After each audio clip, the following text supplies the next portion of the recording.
तो स्टार्ट करते हैं class 10 computer science chapter number 1। तो कंप्यूटर साइंस एक ऐसा सब्जेक्ट है जिसके ऊपर सबसे ज़्यादा कमेंट हमारे पास आया कि सर हमारे स्कूल में अच्छा कंप्यूटर का टीचर नहीं है, या कंप्यूटर टीचर जो है वो जो क्या समझाते हैं कुछ समझ नहीं आता। प्रोग्राम्स इतना टफ है कि प्रोग्राम्स माथा में आता ही नहीं है। क्या हुआ, प्रोग्राम दो दो पेज का प्रोग्राम कैसे उसको पढ़ा जाए, कैसे समझा जाए, कैसे सॉल्व किया जाए, क्योंकि मैक्सिमम स्कूल में प्रोग्राम समझाया नहीं जाता। वो क्या, और या तो गूगल खोल के गूगल से में जो प्रोग्राम लिखा है उसको कॉपी पेस्ट करवा देते हैं, या तो आपका बुक से आपको बोलेंगे कि ये प्रोग्राम पढ़ो, ये प्रोग्राम लिखो, पर समझाते कुछ नहीं है। तो इसी प्रॉब्लम को सॉल्व करने के लिए हमने अपना कंप्यूटर साइंस का एक सीरीज लॉन्च किया। मैथ्स और साइंस का वीडियो तो रेगुलर अपलोड होता ही है, आपको पता है। जो जो हमारे चैनल पे पुराने स्टूडेंट्स हैं उनको पता है मैथ्स और साइंस का तो रेगुलर वीडियो अपलोड होता है। और कंप्यूटर साइंस के ऊपर हमने नया से एक सीरीज स्टार्ट किया। तो ये कंप्यूटर साइंस का सीरीज का मेनली एम यही है कि आपका कॉन्सेप्ट क्लियर करवाना। प्रोग्राम, जो कि प्रोग्राम आप अगर बुक में देखो क्लास टेन का बुक में सिर्फ प्रोग्राम भरा हुआ है।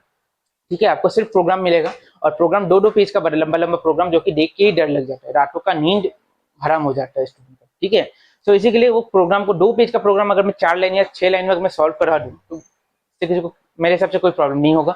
और वो प्रोग्राम ऐसा प्रोग्राम है, अगर आप कंप्यूटर में रन करो कोई भी टीचर उसको काट नहीं सकता, एकदम करेक्ट प्रोग्राम है, क्योंकि बुक में बहुत इतना डिटेल में लिखा गया कि जो कि आपको जरूरत नहीं है। ठीक है, तो प्रोग्राम इतना लंबा नहीं, हम उस प्रोग्राम को भी सॉल्व करेंगे, आपको कॉन्सेप्ट क्लियर करेंगे।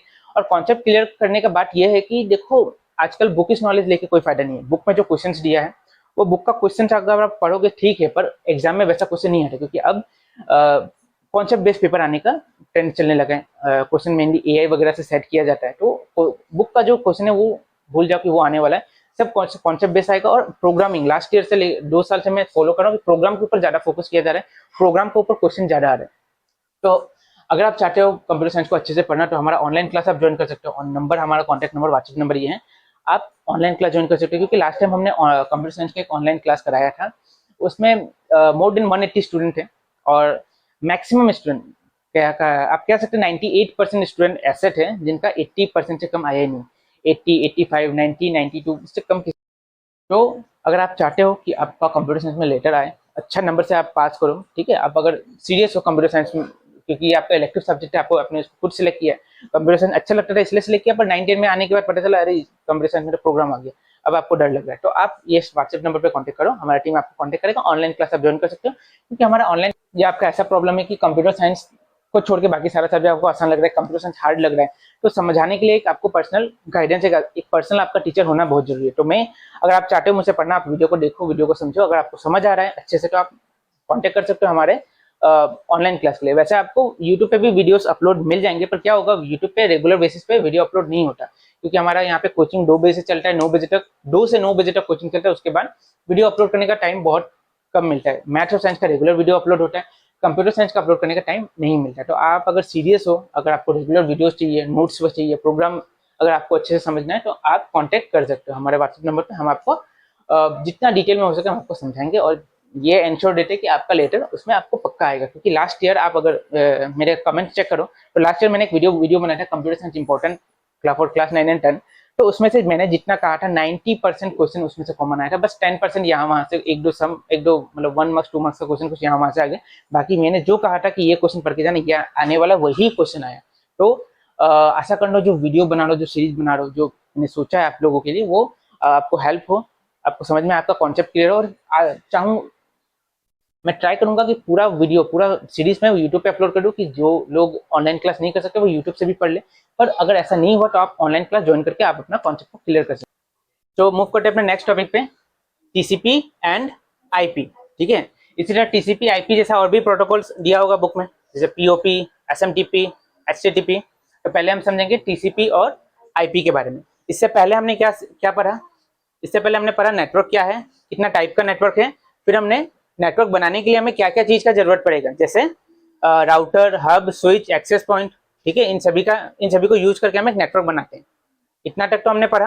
अब उस नेटवर्क, जब हम नेटवर्क बनाएंगे तो नेटवर्क से डाटा कैसे जाएगा, ठीक है, एक कंप्यूटर से दूसरा कंप्यूटर कैसे डाटा जाता है, उसके ऊपर है ये टीसीपी और आईपी।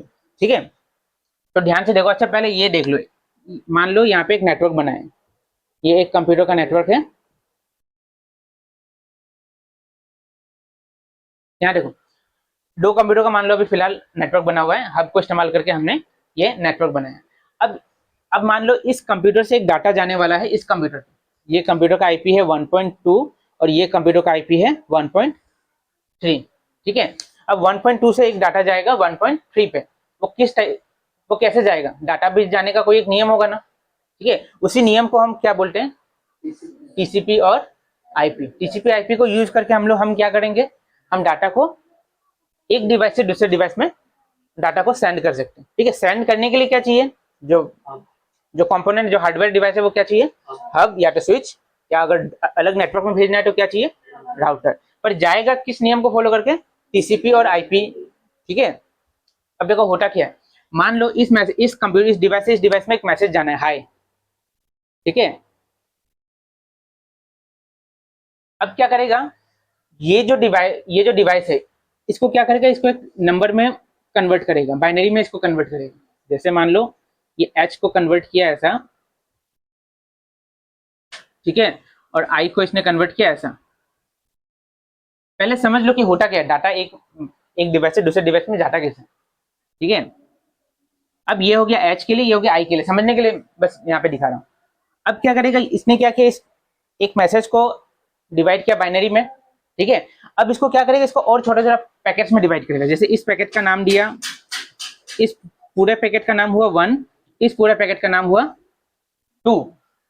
तो अब वो क्या करेगा, इसको 1 दिया नंबर, इसको 2, इसको 3, इसको 4, इसको 5, इसको क्या दिया 6, इसको 7, इसको 8। तो ये जो, या हो सकता है इसको भी ये वापस से दे 1, 2 और 3। ठीक है, यहाँ तक समझ आया ना। एक मैसेज था, उसको अलग अलग पार्ट्स में डिवाइड किया और सबको क्या किया, एक नंबर दिया। जैसे फर्स्ट वाले का नंबर 1, 2, 3, 4, 5, और इसका भी नंबर दिया 1, 2 और 3। तो इसका नंबर क्या हो जाएगा, इसका होगा 1.1, इसका क्या हो जाएगा, समझ में आया। इसका ये 1 था तो 1.1 हो गया, ये 1.2, 1.3, 1.4, 1.5। ये क्या हो जाएगा, ये हो जाएगा तुम्हारा 2.1, 2.2 और 2.3। यहाँ तक क्लियर है सबका। अब क्या करेगा, अब ये डाटा को भेजना शुरू करेगा। पहले जो मैसेज था उसको अलग अलग पार्ट्स में डिवाइड किया, डिवाइड करने के बाद ये क्या करेगा, मैसेज को भेजेगा। और भेजेगा ऐसे नहीं कि सबसे पहले इसको भेजा, एक लाइन से भेजेगा, वैसे नहीं। सबसे पहले हो सकता है वो इसको भेजे, सेकंड वो इसको भेजे, थर्ड वो इसको भेजे, फोर्थ, फिफ्थ। ठीक है, एक साथ में नहीं भेजेगा, वो अलग अलग करके भेजेगा। जिस उसका उसको मतलब जिसको भेजने का मन हो वो उसे भेजेगा, बीच से किसी को भी उठा के भेज सकते हैं। भेजने के बाद जब जाएगा वो मैसेज, किसके पास जाएगा, हब या तो स्विच के पास जाएगा, और वहां से वापस जिस कंप्यूटर में भेजना है उसको, वहां से उस कंप्यूटर में फॉरवर्ड हो जाएगा वो मैसेज। और फॉरवर्ड होने के बाद जिस पैटर्न में वो भेजा, मतलब 1 इसको भेजा, फर्स्ट ये आएगा, सेकंड ये, थर्ड ये, फोर्थ ये, फिफ्थ, सिक्स, जिस पैटर्न में भेजा उसी पैटर्न में आएगा, और वापस से रीअसेंबल होगा। रीअसेंबल होगा मतलब 1 अपनी जगह में आएगा, 2 अपनी जगह में, 3 अपनी जगह में, 4 अपनी जगह में। आने के बाद वो जो ओरिजिनल मैसेज है वो ओरिजिनल मैसेज बनेगा, तब जाके सामने वाले को डिस्प्ले होगा। अब कभी व्हाट्सएप में जब तुम लोग हाई भेजते हो, तो ऐसे इसके बाद भी और बहुत सारा प्रोसेस है। जैसे हमने हब और स्विच पढ़ते टाइम एक देखा था, एक नेटवर्क लेयर पे काम करता है, एक डाटा लिंक लेयर पे काम करता है। हब और स्विच का जब डेफिनेशन लिखवाया था उसमें data link layer, network layer लिखा था ओएसआई मॉडल का। ठीक है, तो उसमें भी और भी बहुत है, वैसा 7 लेयर होता है, 7 लेयर का अलग अलग काम है। हम लोग सिर्फ अभी टीसीपी और आईपी के बारे में पढ़ रहे हैं, ऐसा और बहुत सारा लेयर मिलेगा, तो उतना डिटेल में जाना नहीं है। मैसेज कैसे एक कंप्यूटर से दूसरे कंप्यूटर में जाता है, मोटा मोटी यही प्रोसेस है। ठीक है, अगर ओवरऑल कहा जाए तो ये प्रोसेस है। पहले मैसेज डिवाइड होता है अलग अलग पार्ट में, जिसको हम लोग पार्ट नहीं बोलते, पैकेट्स बोलते हैं। ठीक है, ये सब क्या हो गया, एक एक छोटा छोटा पैकेट्स। पैकेट्स को वो नंबरिंग करेगा, और ठीक है, अनऑर्डर हिसाब से वो भेज देगा, किसी को भी कभी भी भेज सकता है। जाने के बाद जब यहाँ पे आएगा, आने के बाद वो अरेंज होगा, वापस से वो मैसेज कन्वर्ट होके यूजर को मिलेगा, और यूजर देखे अच्छा जो सामने वाला कंप्यूटर है वो मुझे ये मैसेज भेजा था। कंप्यूटर कंप्यूटर कंप्यूटर जो देखो जिसको भेजेगा, जैसे ये कंप्यूटर इसको भेज रहा है ना, तो यहाँ से जो मैसेज का जो पैटर्न उल्टा पुल्टा हुआ, वो सही कहाँ पे होगा, इस कंप्यूटर में ही होगा। समझ रहे हैं, मतलब यहाँ से जब वो मैसेज गया तो एक की लगा के भेज दिया, और वो की किसके पास है, इसके पास है, एक लॉक करके भेज दिया उस मैसेज को। और उस मैसेज का चाबी कहाँ है, यहाँ पे है। कभी व्हाट्सएप खोला होगा तो देखा होगा messages are end to end encrypted. इसका मतलब क्या है, इसका मतलब यही है कि तुम जिसको भेज रहे हो उसका जो की है, जो मैसेज जो खुलेगा, जो वापस से जो अरेंज किया जाएगा मैसेज को, उसका की सिर्फ इस डिवाइस के पास ही होगा। बात समझ में आ रहा है। व्हाट्सएप में देखा होगा ना, messages are end to end encrypted. उसका मतलब क्या, यहाँ से जो मैसेज इसके पास जा रहा है, तो जो खुलेगा, जो वापस से अरेंज करेगा इस फॉर्म में, वापस से जो अरेंज करेगा, वो की सिर्फ इसके पास है अरेंज करने के लिए। समझ में आया अभी तक? तो ये जो अलग अलग पार्ट में डिवाइड किया, इस पार्ट्स को क्या बोलेंगे हम, पैकेट्स। और यहाँ पे जो आया रीअसेंबल हुआ वापस से, तो उसको हम क्या बोलेंगे, जैसे व्हाट्सएप में मिला ना एंड टू एंड इनक्रिप्टेड, मतलब यहाँ से इनक्रिप्ट हुआ और यहाँ पे क्या हुआ, वापस आके डिक्रिप्ट हुआ। मतलब इनक्रिप्ट हुआ मतलब एक बॉक्स में उसको बंद करके तुमने ताला लगा दिया, और वो ताला का चाबी किसके पास है, इस कंप्यूटर के पास ही है। अब इससे फायदा क्या है, अगर बीच में कोई चाहे तुम्हारा मैसेज पढ़ना या तुम्हारा डाटा को देखना, तो वो देख नहीं सकता। अगर बीच में कोई भी देखेगा तो उसको क्या मिलेगा, उसको एक कुछ अलग ही पैटर्न में डाटा मिलेगा। उसको मिलेगा सबसे पहले ये मिलेगा 1, ठीक है, फिर सेकंड क्या मिलेगा उसको, ये 1 मिला, थर्ड क्या मिला, ये 0, फोर्थ क्या मिला, वापस 1। तो वापस वो मैसेज बनेगा क्या, वापस तो वो मैसेज नहीं बन रहा। तो इससे ये फायदा है टीसीपी आईपी को इस्तेमाल करने का, कि अगर बीच में अगर कोई बैठा है तुम्हारा डाटा देखने के लिए, हैक करने के लिए, तो उसको प्रॉब्लम होगा बहुत। ठीक है, वैसे इसका भी तोड़ के निकालने का तरीका बहुत आजकल कॉमन हो गया है, बट फिर भी तुम्हारा डाटा सेव होता है। ठीक है, बाकी जो हम लोग क्या बोलते हैं उसको, बाकी जो हम लोग नेटवर्क में जो मैसेज भेजेगा ना, अलग अलग प्रोसेस है। ये तो टीसीपी आईपी का प्रोसेस हो गया, अलग अलग बहुत सारा प्रोसेस होता है। तो उस प्रोसेस से सबसे सेफ ये वाला प्रोसेस को माना जाता है, क्योंकि पैकेट्स को पहले हम डिवाइड करेंगे अलग अलग पैकेट्स में, उसको भेजेंगे, और भेजने के बाद क्या होगा, इसका ये जो अरेंज होकर वापस मिलेगा ओरिजिनल मैसेज, वो कहाँ मिलेगा, सिर्फ जिसको भेजा है उसी के पास मिलेगा। समझ में आया?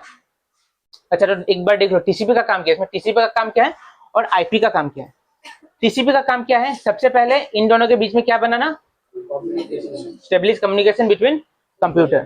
ठीक है, तो पहले इन दोनों को ये वो चेक करेगा कि दोनों एक दूसरे के साथ कनेक्ट है कि नहीं है। सबसे पहला काम क्या है टीसीपी का, कि वो चेक करेगा कि दोनों कंप्यूटर कनेक्ट है कि नहीं। ठीक है, सेकंड काम क्या करेगा, अगर कनेक्ट है तो divide the packets into in the source computer. मतलब सोर्स कंप्यूटर ये जो है, ये अपना सोर्स कंप्यूटर हुआ, इसमें क्या करेगा, पैकेट्स को डिवाइड करेगा।